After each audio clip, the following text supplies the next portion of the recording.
Guys, meron tayong kakaiba dito ngayon na pangyayari. Sa tanang buhay ko sa pagbababoy, ito ay sinumpitan ko ng April 15. April, May, June, July, August. Mga August 8 sana ay nanganak na ito. Ay kagabi lang po nanganak. Anong buwan ngayon? September. Kung hindi ako nagkakamali, September 10. Ngaling-ngaling 5 months.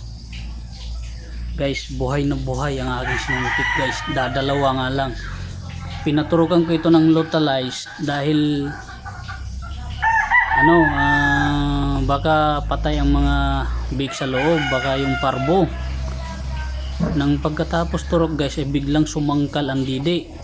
Sabi ko, nako, ilalabas yan. Ang expected ko ay patay ang ilalabas.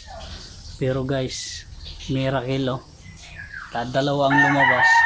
Pero ang hindi ko lubos maisip, nakasurvive sila sa loob ng tiyan ng nanay nila, ng nanay niya, na umabot kulang-kulang 5 buwan. Nakakapagtaka. Ngayon lang ako naka-experience ito guys.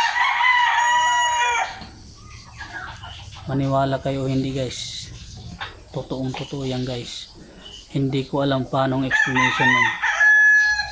Hindi maaari magkamali sa recording guys. Bakit? 6 lang ang inahin nito guys. Ito naman ang aking ibang sinumpit guys. Yan guys, mag-iisang linggo pa lang yan guys. Ito guys, talagang hindi ako makapaniwala guys. Bahala na kayo dyan. Comment kung kaya kong mag-comment.